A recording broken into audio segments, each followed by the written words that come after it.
আচ্ছা, সো আমি এই লেকচারে যাই বলবো সেটা হচ্ছে স্প্রিং 2025 এর জন্য। ওকে, সেটা হচ্ছে যে মার্কস ডিস্ট্রিবিউশনটা এই সেমিস্টারের জন্য। তো আমরা আগে দেখি যে সিলেবাস আসলে কি আছে এই সেমিস্টারে। তো সিলেবাসে আমাদের হচ্ছে এখানে কমপ্লেক্স পার্ট থাকবে, আর একটা হচ্ছে লাপ্লাস পার্ট থাকবে। তো কমপ্লেক্স পার্টে আছে চ্যাপ্টার 4, চ্যাপ্টার 5, চ্যাপ্টার 6টা এই সেমিস্টারে নেই, এখন অন্য সেমিস্টারে থাকতেও পারে। সো স্প্রিং 2025-এ চ্যাপ্টার 6টা নাই। এরপর আছে চ্যাপ্টার 7। তো চ্যাপ্টার 4-এ আবার এখানে দুইটা পার্ট, মানে আমার মানে বইতে তো কোনো পার্ট নাই, so আমার লেকচার আমি দুইটা, যেহেতু চ্যাপ্টারটা বড়, দুইটা পার্টে আমি ডিভাইড করেছিলাম। আর ল্যাপ্লাসের যে মেইন টপিক সেটা হচ্ছে যে লাপ্লাস ট্রান্সফর্ম, দেন হচ্ছে ইনভার্স লাপ্লাস, দেন হচ্ছে ওডি মানে অর্ডিনারি ডিফারেনশিয়াল ইকুয়েশন বা ডিফারেনশিয়াল ইকুয়েশন। এখন ইউজুয়ালি যেটা হয় যে মানে টোটাল এইখান থেকে হচ্ছে 3 সেট কোশ্চেন আসে, আর এইখান থেকে আসে 4 সেট। ঠিক আছে, তো এটা ইউজুয়ালি হয়, মানে কনভেনশন এটা আর কি। তো এখান থেকে তাহলে আসলে চ্যাপ্টার 4 থেকে তো আসবেই, চ্যাপ্টার 7 থেকে তো আসবেই, 2 সেট হয়ে গেল। আরেকটা সেট এখন চ্যাপ্টার 7 থেকেও আসতে পারে, 5 থেকেও আসতে পারে। তবে আমরা জানি যে চ্যাপ্টার 5 ডিল করে একটা সিঙ্গুলারিটি নিয়ে, চ্যাপ্টার 7 ডিল করে মাল্টিপল সিঙ্গুলারিটি। সো চ্যাপ্টার 5 থেকে যদি কোশ্চেন আসেও, সেটা আসলে চ্যাপ্টার 7 দিয়েও করা যায়। এবং সাধারণত এক্সামে মেথডের নাম মেনশন করা থাকে না, সো দ্যাটস আমরা একটা অ্যাডভান্টেজ পাই। সে চ্যাপ্টার 7টা ভালো করে প্র্যাকটিস করে নিলে সো এটা কাভার হয়ে যায়। আর এদিক থেকে ইম্পর্টেন্ট টপিক হচ্ছে ওডি। এই 4 সেটের মধ্যে ওডি থেকে মিনিমাম 2 সেট আর ম্যাক্সিমাম 3 সেট আসতে পারে। আর বাকি সবকিছু মিলে 1 সেট হতে পারে। যদি যেমন লাস্ট যে সেমিস্টারটা ছিল, মানে আমি তো এই সেমিস্টারে, মানে আমার 215 কোর্সটা ছিল না, so আমি পরে নিয়েছি আর কি। তো লাস্ট সেমিস্টারে যেটা আমি দেখেছিলাম যে ওখানে 3 সেট চলে আসছে আর কি ওডি থেকে আর কি। সো এটা হতে পারে আর কি, কম বেশি হতে পারে। সো ওডি থেকে ইম্পর্টেন্ট। এখন ওডি করতে গেলে আবার তোমার আগের সব নলেজ লাগবে, কারণ ওডি থেকে আমরা একই সাথে ল্যাপ্লাস এবং ইনভার্স ল্যাপ্লাস করি।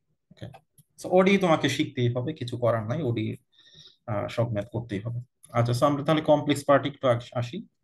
তো ইম্পর্টেন্ট টপিকের মধ্যে আমি যেটা বললাম যে যেটাতে প্রাইমারি ফোকাস রাখতে পারো, চ্যাপ্টার 4 পার্ট 1, দেন হচ্ছে চ্যাপ্টার 7, দেন হচ্ছে ওডি, লাপ্লাস ওডি। সো এই তিনটা হচ্ছে মেজর, যাদের হচ্ছে যে অবস্থা একেবারেই খারাপ, তারা আপাতত এই তিনটা টপিক ভালো করে দেখতে পারো আর কি। ওকে, এখন কমপ্লেক্স পার্টে, এখন চ্যাপ্টার 4 পার্ট 1টা হচ্ছে তোমার জাস্ট ওপেন ইন্টিগ্রাল, মানে এখানে কিন্তু ক্লোজড এর কোনো তেমন ব্যাপার নেই আর কি, এগুলো আমরা নর্মালি করে থাকি। আর চ্যাপ্টার 4 পার্ট 2 হচ্ছে আমরা থিওরেম ইউজ করি আর কি। ঠিক আছে, সো এখান থেকে 1 সেট মাস্ট আসবে। ঠিক আছে, তো সেটা হচ্ছে যে প্যারামিটারাইজেশন অফ স্ট্রেট লাইন। তো যখন আমরা ওই যে স্ট্রেট লাইন যখন থাকে, স্ট্রেট লাইনের প্যারামিটারাইজেশন তো তোমরা জানোই যে আমাদের জেড জেড ইকলস টু কি হয়, যে আমাদের Z1 plus Z2 minus Z1 into T, অথবা এটাকে এইভাবে লেখা যায় যে P1 P2 minus P1 into T, যেখানে এই Z1টা হচ্ছে স্টার্টিং পয়েন্ট, Z2 হচ্ছে এন্ড পয়েন্ট। তো এইভাবে প্যারামিটারাইজ করি। আর স্ট্রেট লাইনের ক্ষেত্রে 0 থেকে 1 হয়, এটা জানো। এই যে যেমন এখানে কিছু ম্যাথ আছে, এগুলো তো লেকচারে করানো আছে, so এই টাইপ গুলো প্র্যাকটিস করে নিবা। সো এখান থেকে এই ম্যাথ গুলো সাধারণত পরীক্ষা আসতে দেখা গেছে আর কি। ঠিক আছে, যেমন এইটাতে কি করতে হচ্ছে যে স্কোয়ার স্কোয়ার, যেমন এটা তোমাদের এরকম একটা দেওয়া হয়েছিল কুইজে আর কি। তো এগুলো দেখে নিই পারি। তারপরে সার্কেলের যদি ম্যাথ থাকে, তো আমরা সার্কেলকে প্যারামিটারাইজ কেমনে করি, যে Z minus Z not equals to কি আর, বা এটাকে ভাঙলে হবে কি Z minus Z not equals to R e to the power I theta. এখন এই যে এই Z নটটা হচ্ছে সেন্টার, আর আমাদের আরটা হচ্ছে রেডিয়াস। এগুলো তোমরা জানো অলরেডি। আমি এখানে যেহেতু ডিটেলস এর লেকচারটা দেখবো, আমি এত ডিপে যাচ্ছি না এখানে।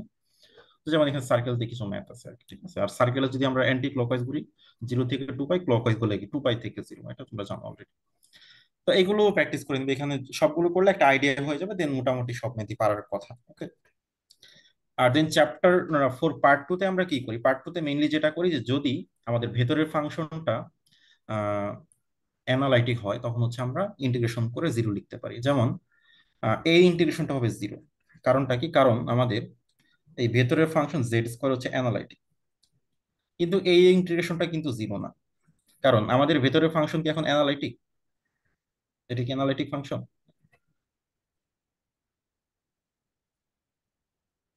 বলো তো আমাকে, মডুলাস জেড স্কোয়ার কি অ্যানালাইটিক?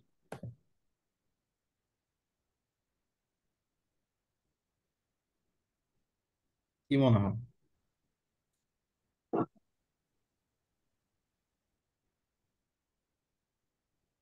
মানে অ্যানালাইটিক হবে কিনা সেটা বুঝবা কিভাবে? চ্যাপ্টার 3 এর পার্ট পড়া যদিও, মনে আছে কারো? পড়াশোনার অবস্থা খারাপ। আচ্ছা, সো এটা তোমরা দেখে নিও। সো মডুলাস কনজুগেট এই টাইপ কিছু থাকলে সাধারণত অ্যানালাইটিক হয় না, এটা কশি রিমেন দিয়ে চেক করা যায়। So, যাই হোক, সো এই হচ্ছে ব্যাপার আর কি।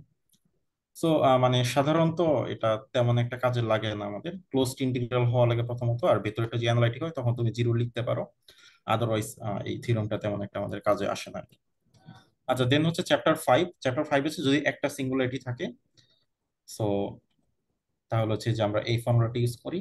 আর সেটার অর্ডার যদি n+1 হয় তাহলে হচ্ছে আমরা এই যে এটা ইউজ করি, আহ, যদি একটা সিঙ্গুলারিটি থাকে। ঠিক আছে, সো যেমন এখানে কিছু এক্সাম্পল ম্যাথ আছে, এগুলো দেখে নিতে পারো। দেন চ্যাপ্টার 6টা বাদ দিলাম। রেসিডিউ থিওরেম হচ্ছে যে আমরা পোলের জন্য রেসিডিউ কেমনে বের করি, সেটা হচ্ছে এই যে এই ফর্মুলা দিয়ে। আর যদি সিম্পল পোল হয় তাহলে হচ্ছে এইটা ইউজ করি আমরা। এখন যতগুলো আমাদের ইয়া থাকবে, রেসিডিউ থাকবে ভেতরে, মানে এই যে আমাদের কথা হচ্ছে এখানে কিন্তু বাইরেও থাকতে পারে, তো বাইরের গুলো আমরা কাউন্ট করি না। ভেতরে যতগুলো রেসিডিউ সবগুলো যোগ করে দিয়ে 2 পাই দিয়ে গুণ করতে হয়। তো এটাই হচ্ছে আমাদের রেসিডিউ থিওরেম যেটা বলে আর কি, এই যাতে খুব সহজে ইন্টিগ্রেশন ভ্যালু বের করা যায়। যেমন এখানে বেশ কিছু ম্যাথ আছে আর কি। তবে এই ম্যাথ গুলো করার ক্ষেত্রে অবশ্যই দেখতে হবে যে কোন কোন ইয়াটা ভেতরে পড়তেছে। যেমন এখানে যদি আমরা দেখি, এখানে সার্কেল হচ্ছে এইটা, আর আমাদের সিঙ্গুলারিটি গুলো এখানে এখানে দুইটাই ভেতরে পড়তেছে। কিন্তু যদি তুমি পরেরটাতে যাও, তো পরেরটাতে গেলে কিন্তু সার্কেল হবে এইটা। তো আমার কিন্তু একটা কিন্তু বাইরে পড়ে যাবে। ঠিক আছে, সো আমার কিন্তু এইটা আর এটা শুধু কাউন্ট হবে, এই উপরেরটা কিন্তু কাউন্ট হবে না। সো এটা মাথায় রাখতে হবে আর কি। ঠিক আছে। আচ্ছা, দেন হচ্ছে লাপ্লাস ট্রান্সফর্মে আসি। এখানে লাপ্লাস ট্রান্সফর্মের 6টা লেকচার আছে। লেকচার 1 এবং 2 কে আমরা একসাথে আলোচনা করতেছি। তো এখানে কি কি আছে, এখানে মেইনলি লাপ্লাস ট্রান্সফর্ম আছে শুধুমাত্র। তো লাপ্লাস ট্রান্সফর্মের আহ প্রথমত এই ডেফিনেশনটা মনে রাখবা। ঠিক আছে। ঠিক আছে। দেন যেমন কিছু প্রুফ টাইপ জিনিস আছে। প্রুফ টাইপ একটা কোশ্চেন থাকবে আর কি ম্যাক্সিমাম আর কি। যেমন যে কজের প্রুফ, সাইনের প্রুফ, কস হাইপারবলিক, সাইন হাইপারবলিক।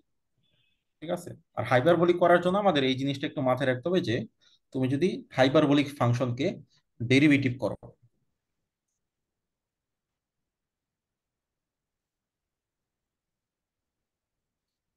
কস হাইপারবলিক, সো এখানে কিন্তু ডেরিভেটিভ বা ইন্টিগ্রেট যাই করো তোমার কিন্তু কোনো নেগেটিভ সাইন আসবে না। সো এটা একটু মাথায় রাখতে হবে। এই জিনিসটা হয়তো অনেকে জানো। আরেকটা ওই হতে পারে যে হাইপারবলিক আমরা টু দি পাওয়ারে ভাঙাইতে পারি, তো সেভাবেও করা যায় আর কি।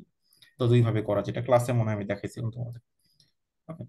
আর এরপর হচ্ছে যে পিস ওয়াইজ যদি থাকে, তো ইন্টিগ্রেশন করে আমরা কিভাবে করি সেগুলো। আর এই টাইপটা তো প্রুফ টাইপ, ধরো এই যে অনেকগুলো দেখলাম, তো এইটা একটা, এইগুলো সাইন কস, এগুলো করবো আর কি। আর এই টাইপ ম্যাথটা খুবই ইম্পর্টেন্ট। ঠিক আছে, এগুলো প্রচুর আসতে দেখা গেছে। এই যে আমাদের সাইন কস থাকে, আবার টু দি পাওয়ার থাকে, আবার টিও থাকে, মানে ফার্স্ট ট্রান্সলেশন না, কম্বাইন করে যে ম্যাথগুলো আর কি, এই টাইপ ম্যাথ খুবই কমন, মানে একটা সাধারণত আসি। আর এই যে আমাদের দুইটা সাইন কস যখন থাকে তখন কিন্তু আমাদের এই যে সাইন ট্রিগোনোমেট্রিক ফর্মুলা দিতে হয়। So এই ফর্মুলাগুলো জানতে হবে, এই তিনটা, এগুলো। ঠিক আছে, ট্রিগোনোমেট্রিক কিন্তু কোনো ফর্মুলা দেওয়া থাকবে না। আর এরপর হচ্ছে স্টেপ ফাংশন। তো ইউনিট স্টেপ ফাংশন, ওই যে আমরা পিস ওয়াইজ ফাংশনকে কিভাবে ইউনিট স্টেপে কনভার্ট করি। তো তোমার যদি একটা পিস ওয়াইজ ফাংশন থাকে, এই যে কয়েকটা পিস যদি থাকে, তো আমরা কি করি যে এই পিসটাকে, ধরো এখানে যদি একটা ফাংশন থাকে জি অফ টি, এটা এ থেকে বি পর্যন্ত, তাহলে আমরা কি করি যে G of T u of T minus A minus E of T minus B, সেই জিনিসটা আমরা করি। সেটা একটু লেকচার থেকে আরো দেখে নিবা ডিটেলস। সো পিস ওয়াইজে কনভার্ট করে দেন ইউনিট স্টেপে কনভার্ট করে দেন কিন্তু আমরা আসলে কাজ করি, ঠিক আছে? সেগুলো ভালো করে দেখে নিবা, এই যেমন কিছু এক্সাম্পল ম্যাথ দেওয়া আছে সেগুলো করে নিবা, ঠিক আছে? আর ইউনিট স্টেপ করার সময় আমাদের এই জিনিসটা কাজে লাগে আর কি। So, আমরা যে পায়ের সাথে যদি অড মাল্টিপল থেকে মাইনাস আসে, ইভেন মাল্টিপল থাকলে প্লাস আসে, কারণ আমরা তো এইটুকুকে লাপ্লাস করতে পারবো না যতক্ষণ সিম্পলিফাই না করবো। তো এগুলো লেকচার যখন দেখবা, তো এটা কিভাবে কাজে লাগে জানতে পারবো আর কি, ঠিক আছে? আচ্ছা, দেন হচ্ছে ইনভার্স লাপ্লাস। তো ইনভার্স লাপ্লাস অনেক ম্যাথ করেছে, তবে এখানে মানে মোস্টলি যেটা ফোকাস করা পার্শিয়াল ফ্র্যাকশন। যেমন লাস্ট সেমিস্টার যেটা হয়েছে যে তোমার আহ, যেই ম্যাথ লাপ্লাস থেকে তুমি ধরতে যাবা সেটাতে পার্শিয়াল ফ্র্যাকশন ছিল। তো পার্শিয়াল ফ্র্যাকশনটা ভালো করে প্র্যাকটিস না করার জন্য সেখানে আসলে মানে অনেকে ম্যাথ গুলো কমপ্লিট করতে পারে না আর কি, ঠিক আছে? সো পার্শিয়াল ফ্র্যাকশনটা ভালো করে শিখে নিবা আর কি। কারণ দেখবা ওডি করতে গেলেও পার্শিয়াল ফ্র্যাকশন লাগে, আবার তুমি যদি ধরো কিছু ইনভার্স লাপ্লাস করো সেগুলোতে পার্শিয়াল ফ্র্যাকশন লাগে। সো ওভারঅল সবকিছুতে পার্শিয়াল ফ্র্যাকশন লাগবে। সো এটা এটা আলাদা করে আমি এই জন্য জোর দিচ্ছি। এটা ক্লাস 9-10 তো আমরা পড়ে আসার কথা, বাট এই টপিকে অনেক বেশি লাগে আর কি। এটা আলাদা কোনো ল্যাপ্লাসে কোনো টপিক না, বাট এটা আমাদের জানতে হবে খুব ভালো মতো, না হলে তুমি এগুলো এক্সিকিউট করতে পারবে না।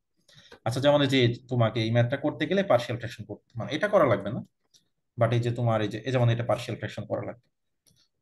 তো এরকম এই যে ইনভার্স ল্যাপ্লাসে যে ম্যাথ গুলো আছে এগুলো দেখে নিবা আর কি, ঠিক আছে? পার্শিয়াল ফ্র্যাকশনটা খুব ভালো করে পড়ে নিবা।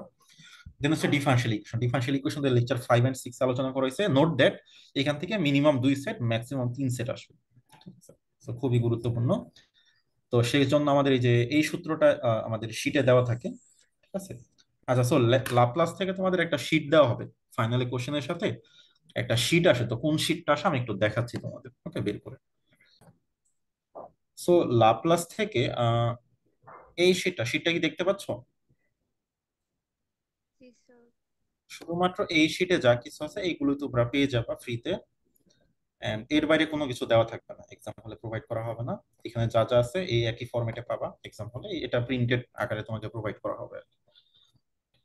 সো এইখানে যা আছে এগুলো মুখস্থ করতে হবে না। এর বাইরে যদি কোনো কিছু লাগে ওটা নিজ দায়িত্বে তুমি মনে রাখবে, বা মুখস্থ করে হোক বা যেভাবে হোক ওটা তোমাকে জেনে আসতে হবে, ঠিক আছে? সেটাই হচ্ছে বলার বিষয়। তো এটা থেকে কিন্তু এই যেগুলো ডেরাইভ করা যায়, তো ওডি করতে গেলে কিন্তু এটা লাগে। সো ওডি তে এখানে কিছু আছে সিম্পল টাইপ ওডি আর কি। আচ্ছা, এই যে এই প্রুফ গুলো মাঝে মাঝে আসতে দেখা গেছে, ঠিক আছে? অনেক সময় মাঝে মাঝে আসে, মাঝে মাঝে আসে না, কোনো ঠিক নাই। যেমন যদি আমাদের এই যে ডান সাইডটা দেখো, এই ডান সাইডে যদি সাইন কজ না থাকে ওই ম্যাথ গুলো কিন্তু খুব তাড়াতাড়ি হয়ে যায়। এটা হচ্ছে একটা ক্যাটাগরি আর কি, ইজি টাইপ আর কি। আর মিডিয়াম ক্যাটাগরিতে কি থাকবে, যে তোমার সাইন কজ থাকবে। তো এই ম্যাথ গুলো পার্শিয়াল ফ্র্যাকশন দিয়ে করতে হয় আর কি, ঠিক আছে? বা এখানে ইউনিট স্টেপ থাকতে পারে, ঠিক আছে? আর স্পেশাল টাইপের মধ্যে বাউন্ডারি ভ্যালু প্রবলেম, যেমন এই যে এইরকম একটা ম্যাথ করানো হয়েছে তোমাদের। সো লেকচার 6-এ মনে হয় যে আমাদের আমাদের নর্মালি কি ওয়াই অফ জিরো থাকে, ওয়াই প্রাইম জিরো থাকে। কিন্তু ওয়াই প্রাইম জিরো নয়, ওটাকে সি ধরে পরে আমরা সি এর ভ্যালুটা বের করি। আর আরেকটা হচ্ছে সিস্টেম অফ ডিফারেনশিয়াল ইকুয়েশন। সেটা একবার মানে আসছিল, বাট কোশ্চেন মডিফাই হওয়ার পরে আর ছিল না আর কি। সো স্টিল এখনো আসে নাই, বাট যে কোনো সময় চলে আসতে পারে, ঠিক আছে? সো নতুন কোশ্চেন আর কি। ওকে, সো এই হচ্ছে মোটামুটি লাপ্লাসের মেইন বিষয়। তাহলে এটাই। এখন কারো কোনো কোশ্চেন থাকলে বলতে পারো। তা মোটামুটি শর্ট করে একটা সামারাইজ করলাম যে কিভাবে তুমি পড়বে। তো এইভাবে পড়লে মোটামুটি হয়ে যাবে আর কি। এই সব টপিক গুলো একটু ফোকাস করবো আর কি।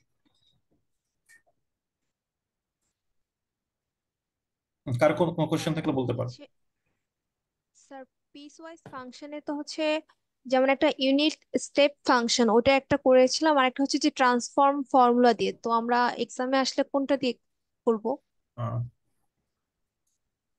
আহ, মানে তোমার কোশ্চেনটা আমি এখনো বুঝি না। মানে পিসওয়াইজ ফাংশনকে একটা হচ্ছে ইন্টিগ্রেশন করে করা যায়, একটা হচ্ছে ইউনিট স্টেপে কনভার্ট করে, তাই না? এটা বলতেছো? হ্যাঁ। হ্যাঁ জি স্যার, ওইটাই আজ কর, হ্যাঁ হ্যাঁ ওইটাই আজ আচ্ছা, করব। এখন তোমার কাছে যদি কিছু বলা না থাকে, তোমার কাছে যেটা ইজি লাগে সেটা দিয়ে করবে, যেটা ভালো লাগে। আমার মনে হয় ইউনিট স্টেপই তো সহজ, যেটা জি ইন্টিগ্রেশন স্যার। করা লাগতেছে। এখন যদি ওই ইন্টিগ্রেশন করে করা মানে লাগে, সেটা আসলে আমরা প্রুফ টাইপের মধ্যে ধরি আর কি। তো ওরকম ইন্টিগ্রেশন করে করা লাগবে, এরকম ম্যাক্সিমাম একটা মেথ আসতে পারে, এবং এটা ফুল সেট না, এটা কোন একটা সেটের এ বা বিতে থাকবে আর কি। ওডি গুলো হচ্ছে ফুল সেট হয়, ওডি গুলো একটা কোশ্চেন একটা সেট, বাট অন্য যেগুলো আসে ওগুলো দুইটা করে কোশ্চেন একটা সেট হয় আর কি। আর তোমাকে 7টা কোশ্চেন থেকে 5টা কোশ্চেন আনসার করতে হয় ফাইনালে। প্রত্যেকটা কোশ্চেন 7 মার্কস ক্যারি করবে। তো 5 7 35 হচ্ছে তোমার ফাইনাল এক্সাম হবে। এই হচ্ছে মোটামুটি এখানে বিষয় আর কি। তো তাহলে এখানে মেইনলি তুমি শুরু করার জন্য মানে আমার ইয়াটা হচ্ছে যে চ্যাপ্টার 7 এর যে ম্যাথটা এটা দিয়ে শুরু করতে পারো। চ্যাপ্টার আচ্ছা, আরেকটা ব্যাপার আমি বলে দিই। ধরো এখানে আমি একটু একটা স্লাইড বের করি চ্যাপ্টার 4 এর আর কি। ধরো এই যে চ্যাপ্টার 4 এর পার্ট 1 যাই। তো দেখো এখানে ব্যাপারটা হচ্ছে যে যে তুমি যখন প্যারামিটারাইজ করলে যে টিতে কনভার্ট করলে, ধরো যে এই পর্যন্ত আসলো, ঠিক আছে। এখন এই পর্যন্ত আসার পর কি গুণ করতে হয়, দেন যে ইন্টিগ্রেট করতে হয়, ভ্যালু বসাইতে হয়, এবং বসানোর পর একটা ভ্যালু আসে। তুমি যে কাজটা করতে পারো এখন সেটা হচ্ছে যে এই যে এই পর্যন্ত আসার পর এটা কিন্তু ক্যালকুলেটরে ইনপুট দিলেও ভ্যালু পাওয়া যায়, ঠিক আছে। তো এটা ক্যালকুলেটরে কেমনে ইনপুট দিবা এখন বলতে পারো যে এই যে ধরো এটাই আমি করতে চাই।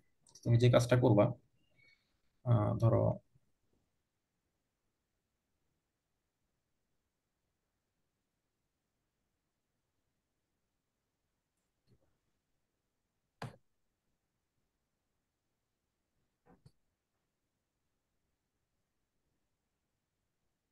হুম, so আমি যদি ক্যালকুলেটরটা বের করি, আমি কমপ্লেক্স মোডে একটু যাচ্ছি। আচ্ছা, কমপ্লেক্স মোডে ইন্টিগ্রেশন হবে না, তাহলে আমি বেসিক মোডেই থাকি।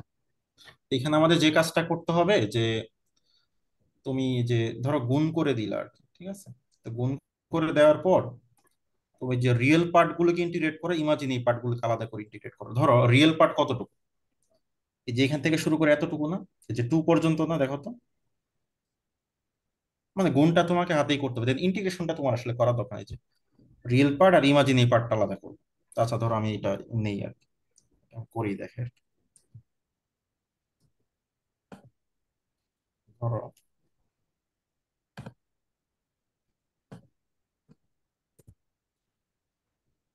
এইটা, তাহলে এখানে কি হবে, তোমার প্রথম কাজ হচ্ছে রিয়েল পার্ট ইমাজিনারি পার্ট আলাদা করা। তাহলে 0 থেকে 1 -16t² +4t +2 dt plus i into imaginary part আলাদা করে, তাহলে কি হবে 32t² -20t +2 ডিটি। এটা কি বোঝা গেল যে কি করলাম আমি, রিয়েল পার্ট ইমাজিনারি পার্ট আলাদা করলাম। এখন এই প্রথম টুকুকে ইন্টিগ্রেট করবা, কিভাবে করবা, এই যে তুমি ক্যালকুলেটরে আসো, এই মোডে আসি। এখন এই যে ইন্টিগ্রেশন দিবা, ইন্টিগ্রেশন, দেন এই যে ফাংশনটা বসো, -16t² -16 x² দিতে হবে এখানে, কারণ t² তো উঠবে না। x² -4x, sorry +4x